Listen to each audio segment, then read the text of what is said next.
Olá, olá, alunos. O objetivo desse vídeo é fazer uma breve análise sobre como que é a hora Kanban, uma atividade aí criada por mim em 2009. O objetivo desse vídeo é mostrar como que a hora Kanban encaixa-se no modelo de maturidade Kanban no KMM. Então a gente vai passar um pouco sobre o que acontece nessa atividade, quais são as transições de maturidade que existem aí no jogo a hora Kanban, e para isso a gente vai apelar para alguns artefatos aí do KMM e vamos tentar explicar um pouquinho o que aconteceu e por que as transições de maturidade aconteceram durante a execução do game, tá? Então vamos lá. Primeiro ponto importante é a gente falar um pouco sobre como que funciona a avaliação do KMM. Então, deixa eu só ver se o share aqui está certinho. Ele não apareceu aqui para mim. Isso aqui, desktop 2, certinho. Como é que acontece a evolução do KMM? Como é que funciona, na verdade, a avaliação da maturidade organizacional usando esse modelo?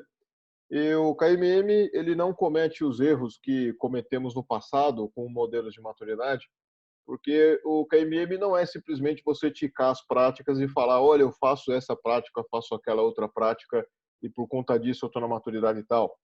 O Kanban tem uma visão holística sobre as coisas, o KMM não é diferente.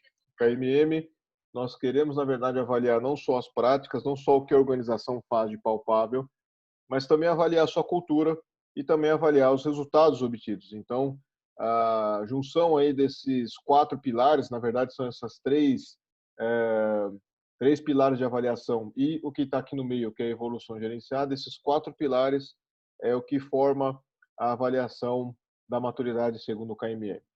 Então, o que acontece? O modelo, né, isso aqui é só uma rodela que explica esses 4 pilares, mas o KMM ele tem formas objetivas de você tratar cada um desses pilares aqui de avaliação para que a evolução gerenciada aconteça. Esse aqui é o que nós chamamos de pôster A3. Ele é uma visão resumida sobre o modelo. E eu vou explicar rapidamente como é que nós usamos esse pôster A3. Eu vou dar um foco um pouco maior aqui nas maturidades um pouco mais baixas para avaliação da hora Kanban. Mas aqui no centro eu tenho a maturidade organizacional propriamente dita. É o modelo que vai de 0 até 6, ou seja, são 7 níveis de maturidade que nós temos no KMM. E aqui no centro eu tenho a maturidade. E aqui do lado direito eu tenho os valores que são observados em cada uma das maturidades. Eu tenho aqui também o comportamento visível, ou seja, os resultados que muitas vezes nós temos ao avançar na maturidade organizacional, e outros aspectos aqui também, como, por exemplo, o estilo de liderança, o foco cultural, se é uma organização de baixa confiança, uma organização de alta confiança, conforme nós vamos nos aprofundando na maturidade, é um assunto que a gente cobre na formação do KCP. Nós temos aqui também se a organização é mais reativa ou mais antecipatória, conforme também a nossa maturidade.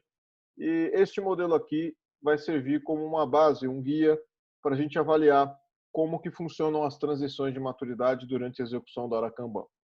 Durante o MP1, eu pedi que vocês pegassem a hora Kanban, que na verdade são 2 horas, né? E quebrassem em 4 quadrantes. O primeiro quadrante aqui é desde que começou o jogo, desde que o instrutor ensinou, né, a atividade, mostrou como é que se criavam os artefatos, até ter o quadro visual.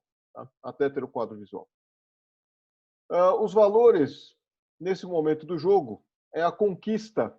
E, pessoal, o que é a conquista na perspectiva do KMM? A conquista seria uma organização de baixa maturidade, tudo que ela consegue fazer, ela comemora. Ela acha que aquilo é útil e agradável, vamos dizer assim. Então, olha, eu consegui entregar uma demanda para o cliente. Você tem essa vontade, muitas vezes, até numa organização de baixa maturidade, de entregar as coisas. E isso é o que nós chamamos no Kanban, de forma bem simples, conquista. São os pequenos passos que você possivelmente pode dar na direção correta, pequenas entregas que você pode fazer ali com o seu cliente. E uma organização até de maturidade zero tem essa vontade, tem esse drive para fazer entregas. E é o que acontece nesse primeiro momento do jogo. A única prática que a gente tem nesse momento do jogo é a criação dos artefatos e a lista de demandas, né? Deixa eu dar um zoom aqui que acho que fica mais fácil. A lista de demandas. E quais os resultados que nós temos aqui no primeiro quadrante? Possivelmente alguns artefatos iniciados, talvez até nem entregues. O cliente, nesse momento aqui, ele está de férias, ele saiu, ele não está presente durante a execução da atividade e possivelmente tem muita conversa, tem muita necessidade de uma organização nesse nível de maturidade de ter alinhamento. E o que acontece? Dada essa característica, dadas as práticas utilizadas, lembre-se que nesse primeiro momento da hora Kanban nem sequer a visualização nós temos, ou seja, é uma organização de maturidade zero. Maturidade zero. Se você vir aqui para o modelo, você vai ver que o nome dessa maturidade é inconsciente. Uma organização de maturidade zero, ela não tem consciência sobre si própria, ela muitas vezes não sabe qual que é o destino dela e muitas vezes ela não sabe também de onde que ela veio. Geralmente uma organização de maturidade zero, ela se manifesta no mercado como uma organização que você tem uma gestão individual, tá? O próprio modelo fala aqui sobre o estilo de liderança individual. É extremamente comum você ter um gestor que passa o trabalho para as pessoas e cobra em cima de tarefas. E geralmente esse é o ambiente de uma organização de maturidade zero. Você não tem muitas vezes colaboração e é muito comum você ter a cultura do herói. Olha, eu vou passar esse projeto ali para aquela pessoa, porque aquela pessoa ali vai conseguir entregar o projeto. Isso é o que nós chamamos de uma organização inconsciente no modelo KMM. Agora, depois que nós colocamos o quadro no lugar, esse aqui seria o nosso ambiente. Quando nós colocamos o quadro no lugar, essa organização evoluiu. Essa organização, ela se tornou mais transparente, ou seja, ficou claro, inclusive para o cliente no jogo, qual que era o andar da carruagem, ou seja, que demandas que estavam ali em backlog, que demandas que estavam em andamento. E vocês devem se lembrar que nesse primeiro momento do jogo, assim que nós montamos o quadro é bem simples. Para falar a verdade, ele é um quadro que nem esse daqui, próximas a serem feitas, quais as demandas que estavam em desenvolvimento, quais estavam prontas. Para falar a verdade, pessoal, nesse primeiro momento aqui, nem sequer o limite tinha, né? Era assim o quadro, né? Estou dando uma correçãozinha aqui. E era um quadro focado no trabalho do time, era um quadro focado no trabalho da mesa ali, na criação dos artefatos. Esse quadro, vocês vão concordar que ele é útil naquele momento, ele agrega valor naquele momento, ele ajuda muitas vezes a equipe ali se organizar melhor. Você começou a colocar alguns elementos de transparência no sistema, então, no nosso assessment aqui, transparência e tomar iniciativa começam a ser valorizados nessa organização. Tá?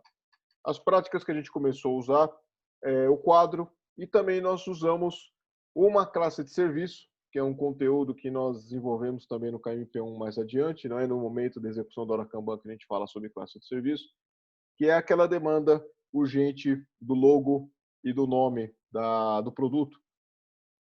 E quais são os resultados quando nós estamos nesse momento do jogo? Temos uma visualização ali, as pessoas começam possivelmente a ter um alinhamento maior, começam possivelmente a conversar um pouco mais concentradas no trabalho. O quadro em si ele já ajuda possivelmente as pessoas a não puxarem muito trabalho aqui para essa parte de desenvolvimento aqui, para essa etapa de desenvolvimento. Os resultados que a gente tem possivelmente é uma visão mais clara do que tem que ser feito e também do produto e entrega também de algumas coisas acontecem nesse segundo período aqui da hora Kanban. Se vocês notarem que transparência é um valor, tomar iniciativa também é outro, isso estará mapeado aqui como sendo características de uma organização maturidade 1. Ou seja, neste momento aqui do jogo, o segundo período do jogo, quando a gente introduz o quadro até a volta do cliente, nós estamos operando uma organização de maturidade 1. Uma organização de maturidade 1, ela é focada em times. E o time é uma unidade interessante para a gente fazer a gestão do trabalho, Porém, nós temos problemas quando nós concentramos a nossa organização toda em times. Nós temos essa maturidade que é focada em times aqui, que é a nossa maturidade 1, e o problema que muitas vezes nós temos é que o alinhamento é baixo. Muitas vezes, numa organização de maturidade 1, o tribalismo muitas vezes toma conta.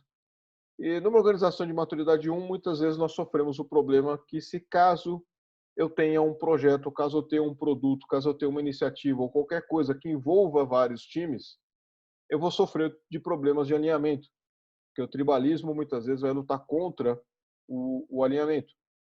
E o que acontece então? Neste momento, o quadro Kanban está totalmente focado no trabalho do time. O cliente muitas vezes não era levado tão em consideração, a visão dele, a presença dele muitas vezes na corrente de valor. E essa era a situação do nosso jogo Maturidade 1, entre o começo do quadro até a chegada do cliente. E aí o que acontece? Com a chegada do cliente, nós fomos obrigados a fazer certas mudanças na nossa forma de trabalho. O cliente teve um impacto grande, porque quando o cliente voltou lá do seu período ausente, ele fala que, olha, agora eu priorizo o trabalho e eu também vou homologar o trabalho. E o que acontece então?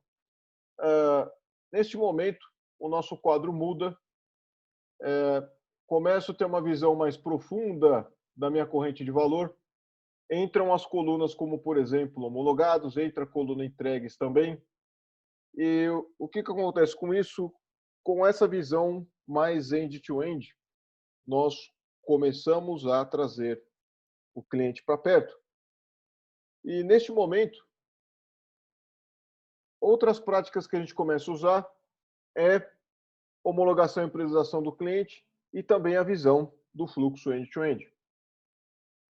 Acredito que nesse momento do jogo, a conscientização do cliente começa a ser valorizada, a compreensão básica do sistema também começa a ser mais valorizada e a mudança evolucionária também começa a ser mais valorizada. Se você for ver aqui no KMM, são valores que estão presentes na maturidade 2.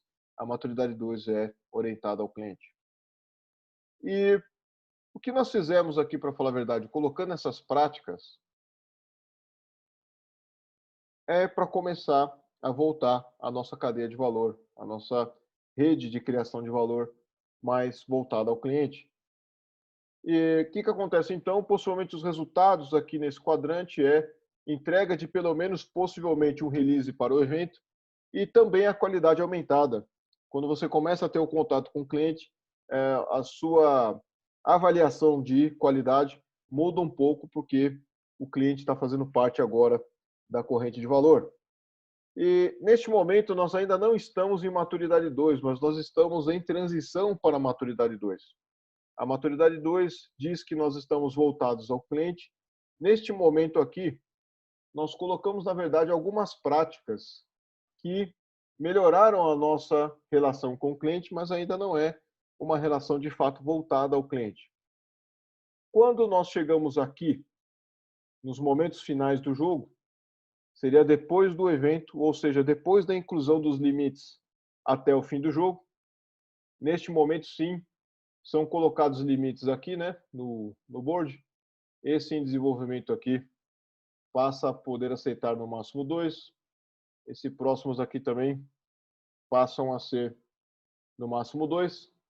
Com a inclusão dos limites, a gente começa a valorizar algumas outras coisas. Em primeiro lugar, o fluxo. Nós acreditamos que uma organização de maturidade 2, está aqui também nos valores, tá? Fluxo, é uma organização que ela se preocupa em parar de começar e começar a terminar. É uma organização que ela entendeu que a visualização ela ajuda que a gente não faça com que o trabalho pare no fluxo e o trabalho corra toda a nossa corrente de valor e entregue algo no final. Essa também é uma característica de maturidade 2. E com os limites WIP, a gente também começa a valorizar o respeito. Quando nós falamos respeito no Kanban, nós estamos, na verdade, apelando para um aspecto humanista do sistema, para que o sistema não se sobrecarregue.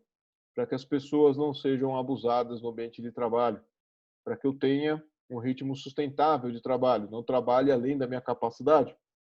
E essa é uma característica que nós mapeamos para a maturidade 2 no KMM. Os resultados desse momento são entregas de releases, possivelmente, releases melhores sob a perspectiva do cliente e também um alívio da sobrecarga de trabalho. O objetivo desse vídeo aqui, dessa sessão de retrospectiva, falando sobre maturidade da hora Kanban, é principalmente mostrar que nós simplesmente usamos o Kanban para melhorar o sistema de trabalho da hora Kanban.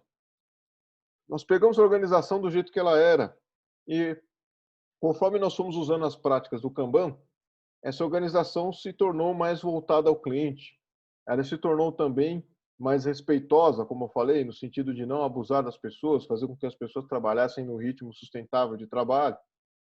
E isso, para nós, o KMM, são aspectos que dizem que uma organização é mais madura do que outra. Além de a gente atender bem o cliente, além da gente ter uma organização livre do abuso, livre aí da sobrecarga de trabalho, o último aspecto que está mais profundo aqui no KMM seria gerenciar os riscos. Maturidade 4, riscos gerenciados.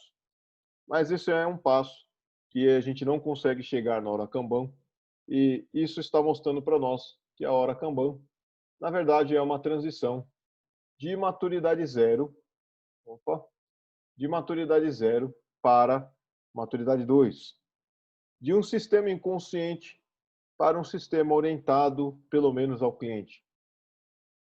É uma história de evolução, é uma história onde, num período de 2 horas, os alunos conseguem fazer uma transição de até 2 maturidades no nosso modelo KMM. E o objetivo desse vídeo era mostrar como que a organização evolui e como que nós podemos usar o KMM para criar organizações orientadas ao propósito dos nossos clientes. Então, essa história padrão que acontece muitas vezes quando nós rodamos a hora Kanban. A hora Kanban, acho que possivelmente mais de 3.000 pessoas já passaram por essa atividade, pelo menos aqui nas Percom. Espero que tenham gostado e estou aqui para ouvir os comentários de vocês. Beleza, pessoal? Coloca aí os comentários que a gente pode responder. Um abraço, galera, e obrigado aí pela atenção.